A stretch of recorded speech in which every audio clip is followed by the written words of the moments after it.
लक्ष्मी सबसे ज्यादा प्रसन्न कौन से दिन होती है? जम के बोलिए जरा। शुक्रवार। तो शुक्रवार को लक्ष्मी सबसे ज्यादा प्रसन्न क्यों होती है? उसका प्रसन्न होने का कारण क्या था? लक्ष्मी जी के दो भाई थे, दोनों की शादी नहीं हो रही थी, दाता और विधाता, दोनों का विवाह नहीं हो रहा।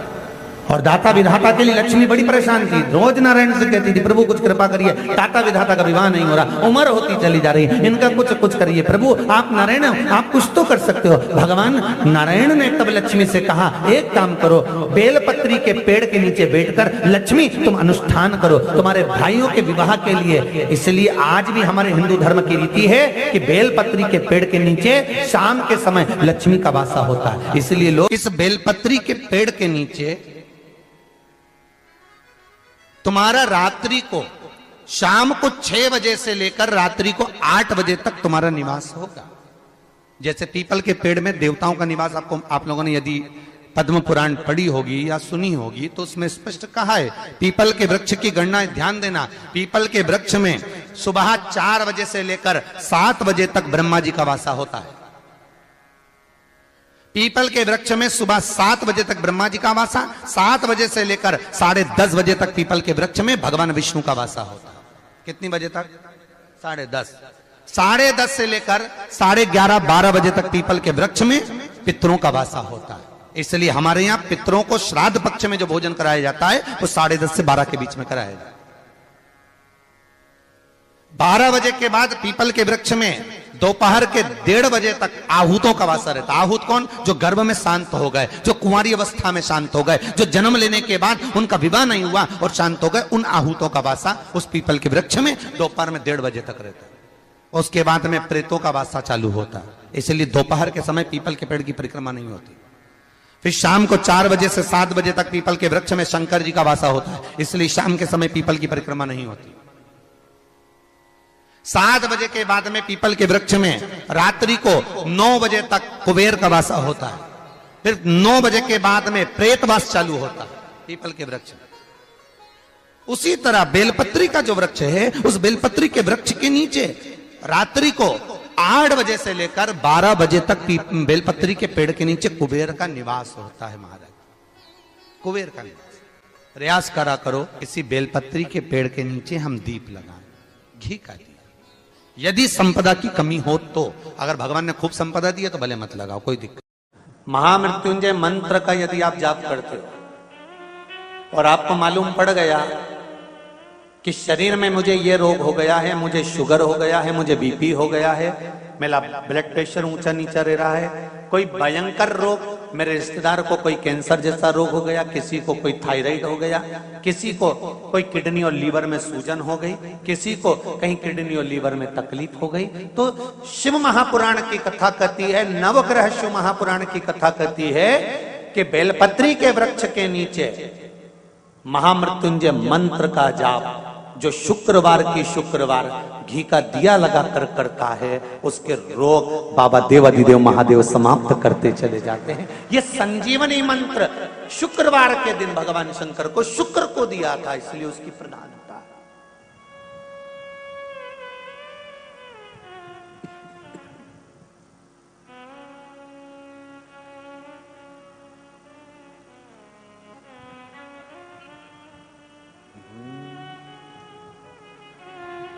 ये वो संजीवनी मंत्र। शुक्रवार के दिन बेलपत्री के वृक्ष के नीचे बैठकर घृत का दिया लगाकर शरीर में जो रोग है उसका स्मरण कर कर शंकर जी से विनय कर कर, हे भोलेनाथ, आपने शुक्र देवता को संजीवनी मंत्र दिया है, तो क्या आप मेरे को वो मंत्र प्रदान नहीं करोगे? मेरे रोग, मेरी बीमारी, मेरे दुख को आप नहीं हरोगे? शिव से कहो, ये शरीर आपने दिया है और भजन करने के लिए दिया है, स्मरण करने के लिए दिया है, कीर्तन करने के लिए दिया है, तो संभालोगे भी आप। और बेलपत्री की ओर मुख कर कर घी का दिया लगाकर महामृत्युंजय मंत्र का स्मरण कर लेने पर धीरे धीरे धीरे धीरे धीरे धीरे वो रोग समाप्ति की ओर आता चले जाता है।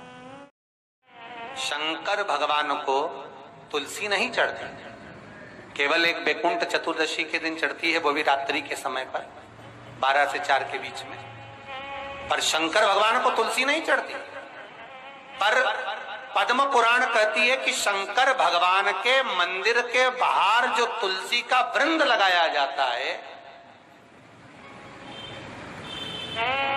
शिव जी के मंदिर के बाहर जो तुलसी का पौधा लगा रहता है या लगाया जाता है, उस तुलसी के पौधे में जितनी मंजरियां लगती हैं, उस मंजरियों में जितने दाने लगते हैं, उतने दाने गिन लिए जाएं और उतने समय का बैकुंठ का वास उस मनुष्य को प्राप्त हो जाता है मृत्यु के बाद। कितना विचित्र बात है, शंकर को तुलसी नहीं चढ़ती, पर शंकर के दरवाजे के बाहर शिव के द्वार पर जो तुलसी का पौधा लगा है, किसी ने लगाया है, किसी ने रोपित करा है, उस पौधे में जितनी मंजरियां लगी हैं, उस मंजरियों में जितने दाने लगे हैं, उस दाने जितने हैं उसको काउंट करा जाए, उसके बराबर उतने ही 1000 वर्षों तक उस जीवात्मा को बैकुंठ का वास मिलता है। क्यों? उसकी कथा भी यहां पर वर्णन है। जब भगवान विष्णु सामने शंकर के बैठे थे और भगवान शिव ने जब सत्यनारायण नाम रख दिया था, तब भगवान विष्णु शिव से कहते हैं नारायण। भगवान शंकर से कहते हैं भोलेनाथ, त्रिकालदर्शी, कैलाशी, अविनाशी, हे शिव। मेरे सारे विग्रह के साथ में लक्ष्मी मेरे साथ में। बहुत ध्यान देना महाराज, मैं अगर नारायण रूप में हूं तो लक्ष्मी मेरे साथ में, मैं राम रूप में हूं तो सीता मेरे साथ में, मैं कृष्ण रूप में हूं तो राधा मेरे साथ में, मैं रंगनाथ रूप में हूं तो गोदा मेरे साथ में, मेरे साथ में लक्ष्मी सदा विराजमान है। पर आज आपने मेरा जो सत्यनारायण नाम रखा है, मैं अपना संग किसको ले? तब भगवान शिव ने कहा, आप जब बाहर निकले जो रोपित मिले बस वही आपको समर्पित हो। तुलसी का पौधा रोपित था, उस तुलसी के दल को भगवान नारायण ने अपना संग बनाया। और बहुत ध्यान देना, सत्यनारायण की कथा हो, चाहे भागवत की कथा हो, चाहे विष्णु पुराण की कथा हो, इन सभी कथाओं में सबसे ज्यादा प्रसाद की महत्वता नहीं है जितनी तुलसी के दल की महत्वता है। क्योंकि सत्यनारायण के साथ में हरि के साथ तुलसी का स्मरण